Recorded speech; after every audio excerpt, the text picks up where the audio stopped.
Assalamualaikum warahmatullahi wabarakatuh. Teman-teman, setelah sebelumnya kita membahas tentang definisi sejarah dari arti katanya dan juga dari para ahli, termasuk unsur-unsur sejarah itu apa aja dan temanya. Sekarang kita masuk ke materi berpikir diakronis dan juga berpikir sinkronis dalam sejarah. Itu seperti apa? Yuk akan kita bahas satu-satu diakronis itu apa dan sinkronis itu apa. Yang pertama, berpikir diakronis. Kita akan bahas terlebih dahulu dari arti katanya terlebih dahulu. Jadi berpikir diakronis. Diakronis itu berasal dari dua kata. Ada dia dan juga kronis. Dia artinya melalui atau melampaui.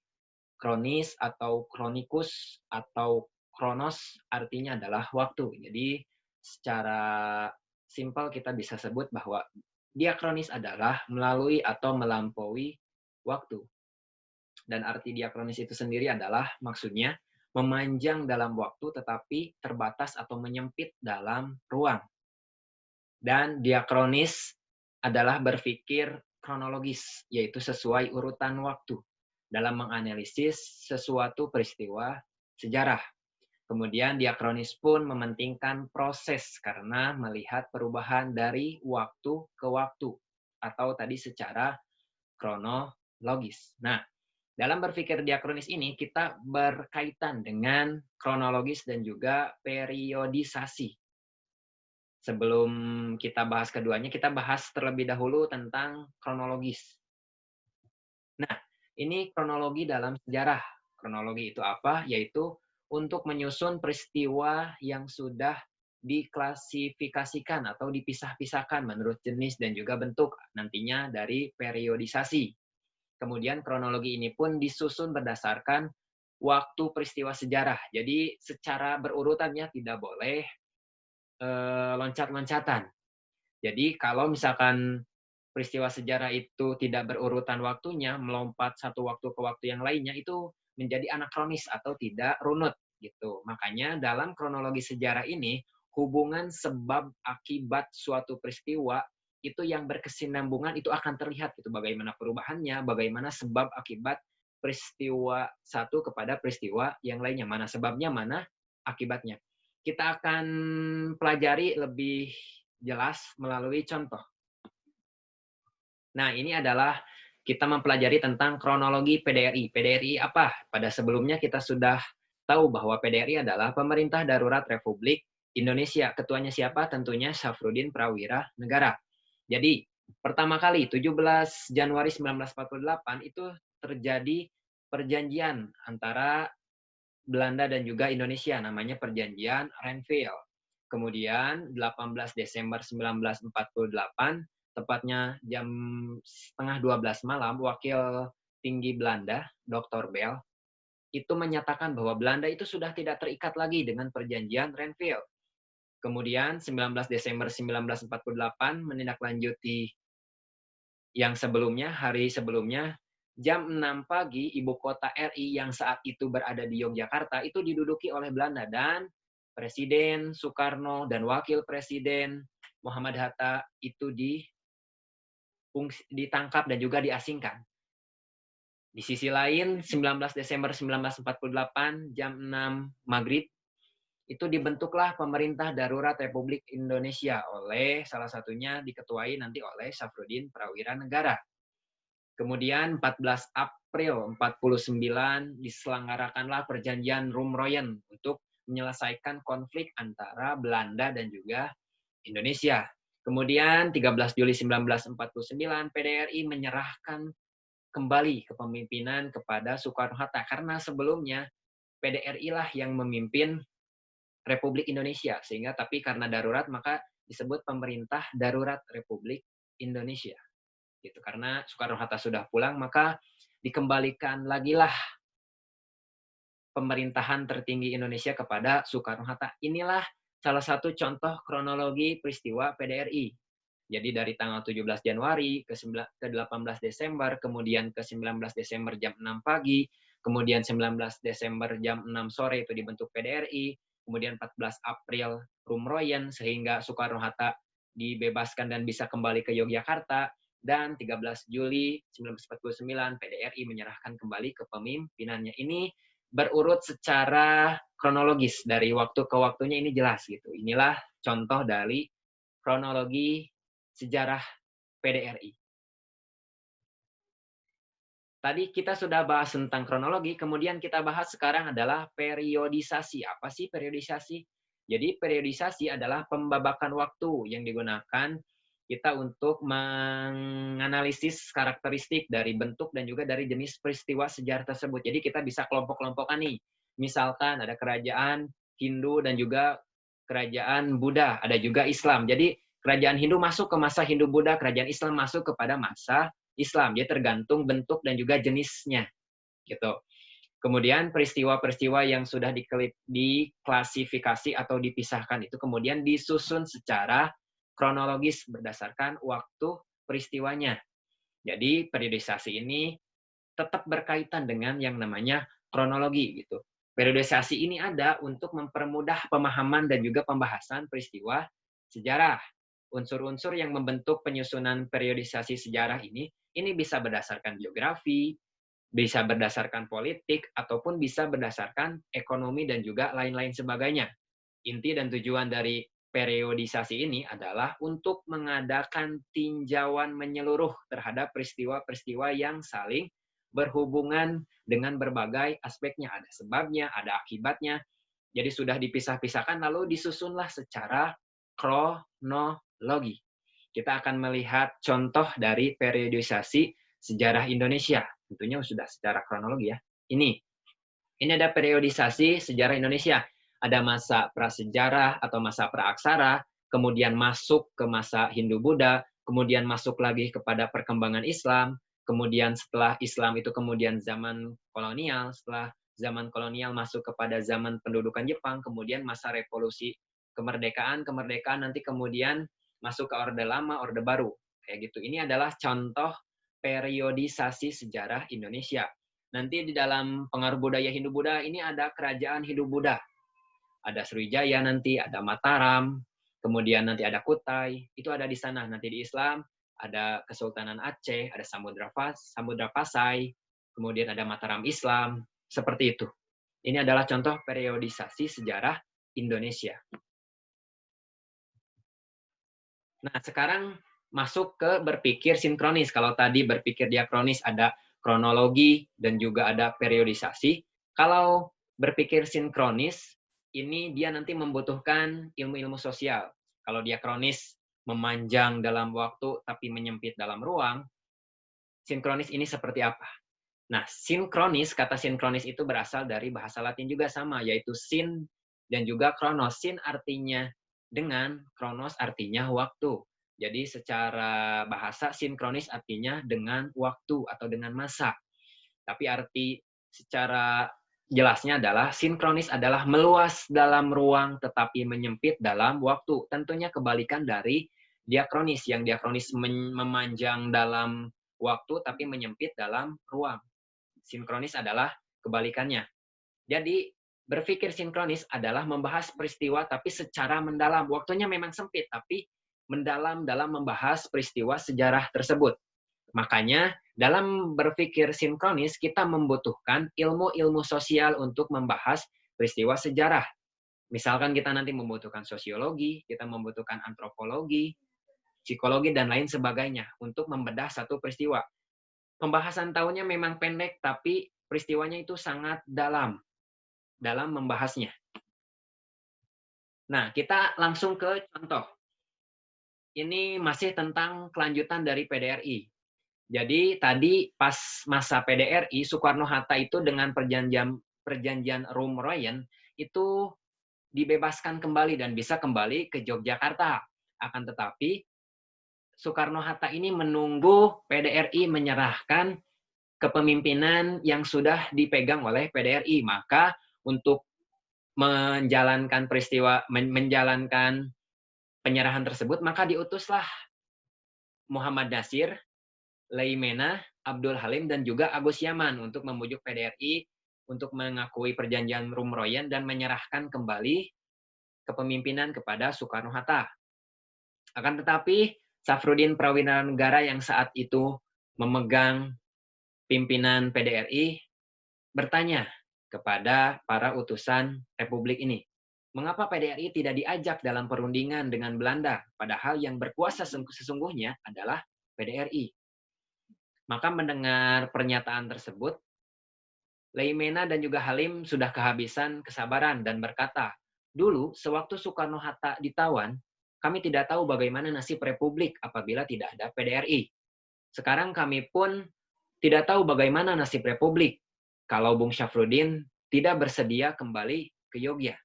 Maksudnya menyerahkan kembali pemerintahan kepada Soekarno-Hatta.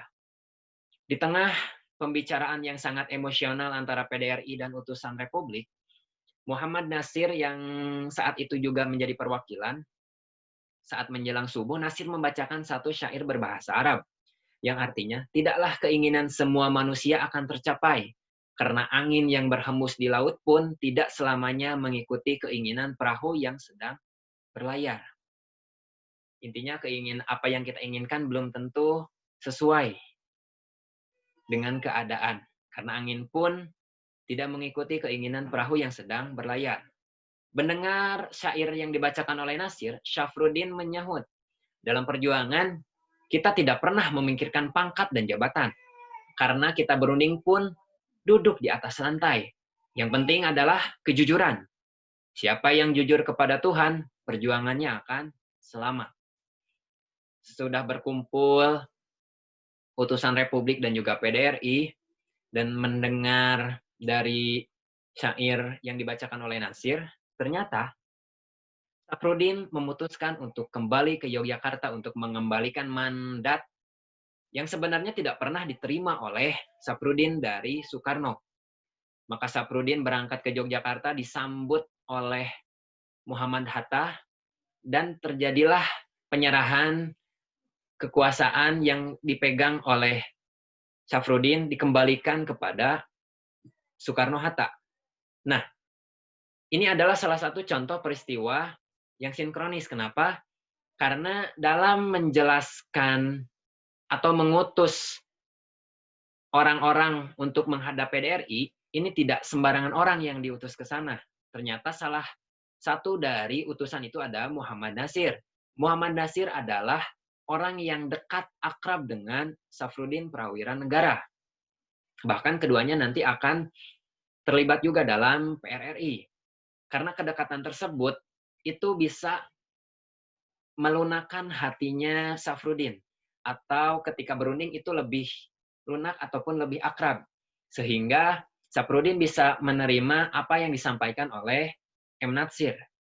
Nah, kita bisa melihat gimana sih bisa kedekatan antara Safrudin dan juga Natsir bisa diutus ke sana, itu tentunya kita bisa melihat dari psikologi, karena kedekatan, keakraban seseorang itu bisa membuat lebih diterima sarannya, lebih diterima omongannya, ucapannya oleh orang yang akrab tersebut. Maka di sini kita bisa mengetahui karena kita dibantu oleh ilmu psikologi.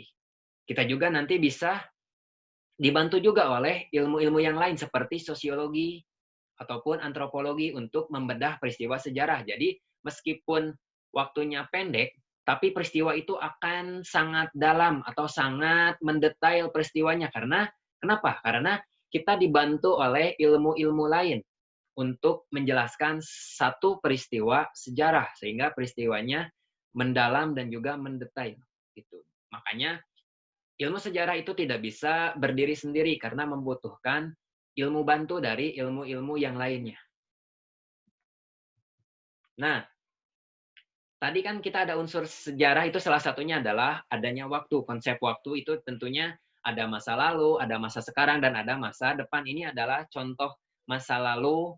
Ini seorang Buya Hamka. Jadi masa lalunya pada masa kecilnya, masa sekarang beliau saat itu pada masih mudanya, kemudian masa depannya ini dicontohkan gambarnya itu beliau yang sudah sepuh gitu. Jadi konsep waktu masa lalu, sekarang, dan yang akan datang ini menunjukkan adanya satu perubahan gitu.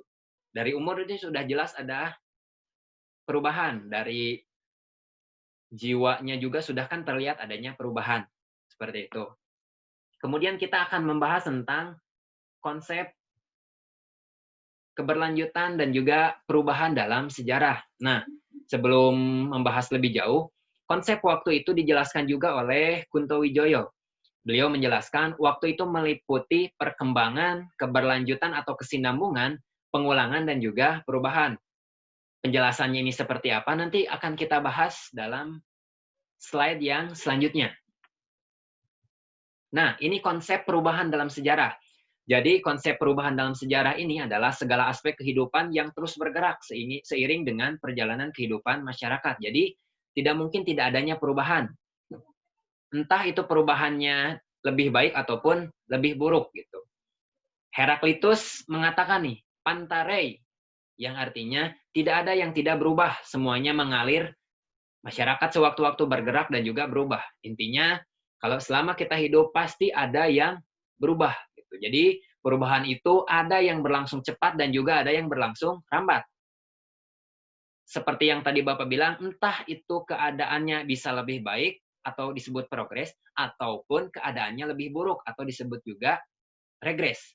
Jadi mempelajari sejarah adalah mempelajari sesuatu yang terus berjalan dengan pijakan masa lalu.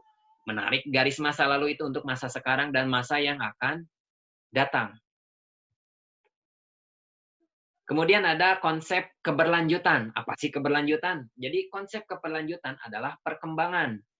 Jadi perkembangan itu adalah gerak secara berturut-turut dari satu bentuk ke bentuk yang lain. Contohnya, seperti demokrasi di Amerika. Asalnya demokrasi ini dari kota-kota kecil yang ada di Amerika. Kemudian kota-kota ini berkembang dari waktu ke waktu hingga menjadi kota yang metropolitan. Yang bisa kita saksikan sekarang ini. Itu perkembangan. Kalau pengulangan itu apa? Pengulangan adalah apabila peristiwa yang pernah terjadi di masa lampau terjadi lagi di masa berikutnya. Tapi tentunya dengan orang yang berbeda, bukan orang yang sama. Misalkan, kekuasaan Soekarno itu jatuh tahun 1960-an dan dilakukan aksi demo untuk kejatuhan dari kepemimpinan Soekarno ini. Ternyata peristiwanya itu berulang ketika masa kekuasaan Presiden Soeharto. Ketika Presiden Soeharto berkuasa, ketika mau jatuh, itu banyak dilakukan aksi demo oleh mahasiswa. Dan ini adalah menunjukkan bahwa sejarah ini berulang. Berulang itu apanya? Berulang itu adalah peristiwa penurunan seorang presiden oleh demo mahasiswa. Akan tetapi orangnya berbeda tentunya. Yang dulu tahun 60-an itu adalah sosok Soekarno yang jatuhnya. Tahun 98 itu yang jatuhnya adalah Presiden Soeharto. Kemudian ada konsep yang lainnya yaitu adalah perubahan yang ketiga. Perubahan adalah apabila dalam masyarakat terjadinya perkembangan secara besar-besaran dalam waktu yang relatif singkat. Perubahan terjadi karena adanya pengaruh dari luar. Misalkan gerakan nasionalisme di Indonesia. Gerakan nasionalisme di Indonesia itu terpengaruh jelas dari luar karena ketika menghadapi penjajahan dari Belanda, orang-orang Indonesia itu nantinya ada yang beribadah haji ke Mekah, kemudian mendapatkan pendidikan, belajar di sana, kemudian pulang-pulang ke Indonesia itu membawa gerakan nasionalisme untuk melawan penjajah. Nanti salah satunya dipelopori oleh Hos Cokro Aminoto dengan gerakan Sarekat Islamnya. Tentunya kita tahu bahwa gerakan Sarekat Islam ini menjadi satu organisasi yang pengikutnya sangat besar saat itu, berjumlah 20 juta pengikut. Kemudian di poin yang keempat, jadi masa lalu ini dapat dijadikan acuan untuk kita bertindak di masa kini dan untuk meraih kehidupan yang lebih baik di masa mendatang. Jadi peristiwa sejarah ini adalah peristiwa kita belajar dari masa lalu, terus kita ambil ibrohnya, kita ambil manfaatnya di masa yang sekarang untuk masa yang akan datang juga gitu. Jadi ketika dulu pernah terjadi penurunan jabatan seorang Soekarno oleh mahasiswa, seharusnya tidak boleh terjadi lagi oleh Presiden Soeharto. Kalaulah Presiden Soeharto melihat sejarah masa lalu ketika Presiden Soekarno berkuasa.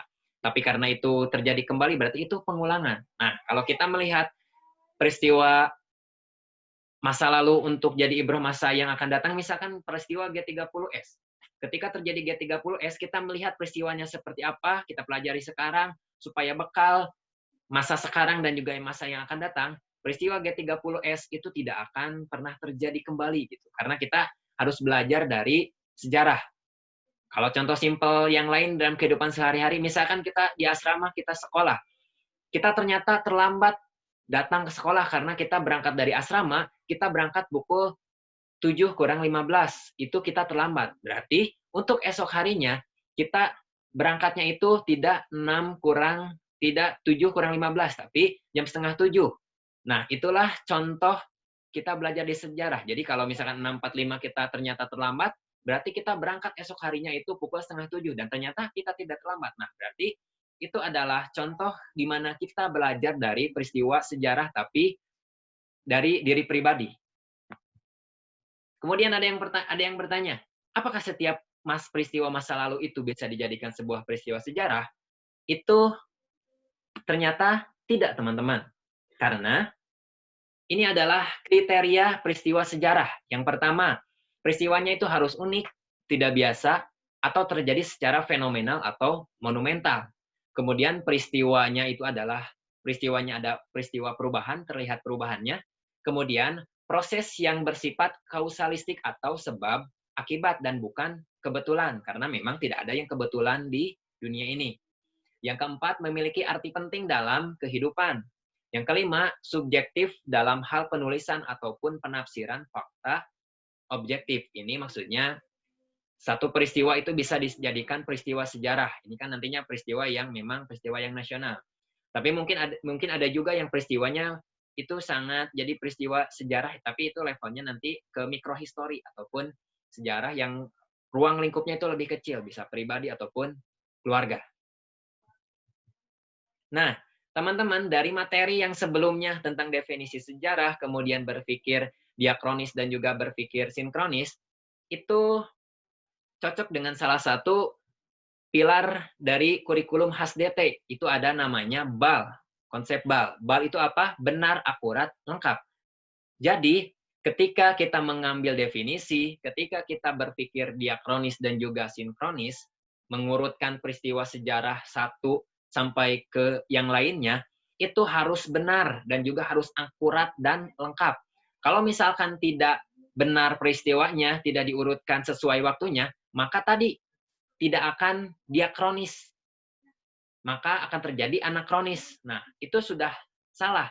Kalaupun kita tidak mengambil peristiwa sejarah itu tidak benar, tidak akurat, dan juga tidak lengkap, maka akan terjadi distorsi sejarah. Maka seharusnya dan sepatutnya kita itu melihat satu peristiwa sejarah di mana kita berpikir diakronis dan juga berpikir sinkronis, itu harus benar, harus akurat, dan juga harus lengkap.